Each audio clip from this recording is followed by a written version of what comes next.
नमस्कार, आप देख रहे हैं न्यूज़ फाउंडेशन और मैं हूं सांत्वना आपके साथ। अगर साल 2024 के लोकसभा चुनाव तक लालू यादव और नीतीश कुमार की जोड़ी टिक गई तो बिहार में एक बड़ा धमाका हो सकता है और बीजेपी को एक बड़ा नुकसान।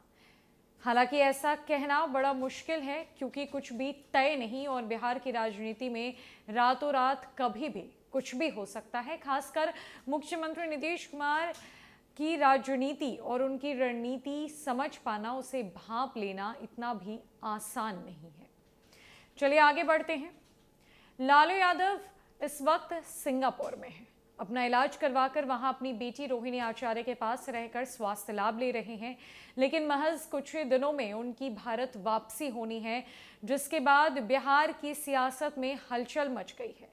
जहां आरजेडी में एक तरफ खुशी की लहर है तो वहीं बिहार की सियासत ये सोच रही है कि लालू यादव जब वापस आएंगे तो क्या नया भूचाल लाएंगे। ऐसा माना जा रहा है कि लालू यादव की राजनीति में वापसी होगी। वो एक बार फिर लंबे समय के बाद राजनीति में खुद को सक्रिय करेंगे और पटना की धरती पर कदम रखने के साथ साथ बिहार की राजनीति में वो दोबारा कदम रखने जा रहे हैं। और अगर ऐसा हुआ तो बिहार में एक बड़ा सियासी गेम प्लान हो सकता है।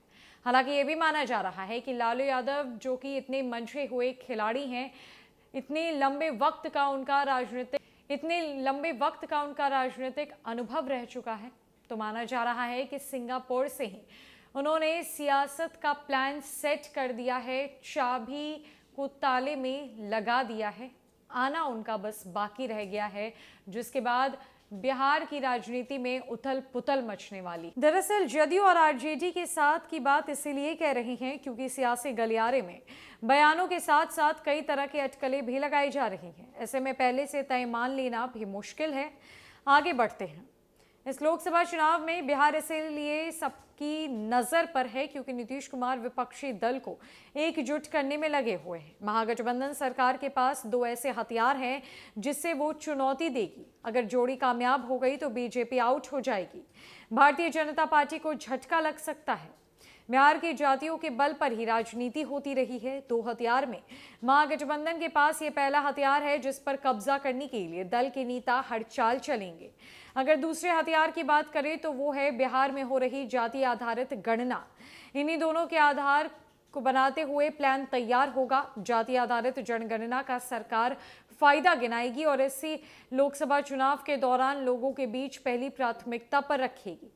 बिहार में जाति आधारित गणना 31 मई तक समाप्त हो जाएगी। उम्मीद है कि इसके बाद महागठबंधन सरकार बिहार में एक्शन मोड में दिखेगी। पिछले 32 सालों में बिहार में पिछड़ी जाति का शासन रहा है, चाहे लालू प्रसाद यादव हो या मुख्यमंत्री नीतीश कुमार, दोनों पिछड़े समाज से आते हैं। बिहार में लगभग 52% पिछड़ों की आबादी है।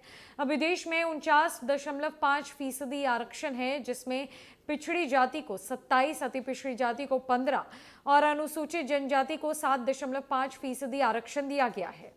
आरक्षण की व्यवस्था इसके अलावा आर्थिक रूप से कमजोर सामान्य वर्ग के लोगों को भी है। इन्हें 10% आरक्षण मिल रहा है।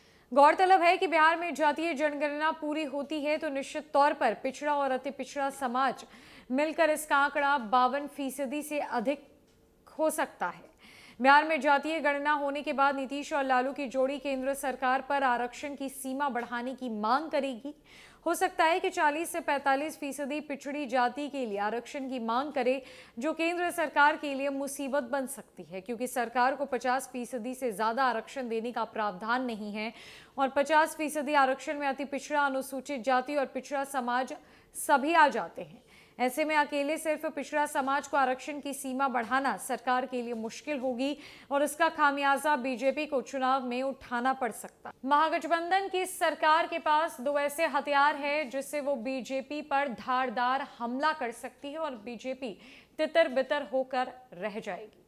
पहला हथियार लालू यादव और नीतीश कुमार की जोड़ी का है, जो अगर टिक गई तो बिहार की राजनीति में बड़ा सियासी फेर हो सकता है। और दूसरा हथियार जाति का है, जिसके बदौलत बिहार की राजनीति चलती है, बिहार की सियासत होती है, बिहार की सत्ता पलटती है और बिहार में सरकार बनती है बिगड़ती है। अब इन दोनों हथियार का इस्तेमाल महागठबंधन किस तरीके से करेगी, लालू यादव कौन सा प्लान लेकर पटना वापस आएंगे, ये तो भविष्य के गर्भ में है, पर लालू यादव की वापसी बहुत बड़ा संकेत दे रही है। फिलहाल के लिए इस खबर में इतना ही। नमस्कार।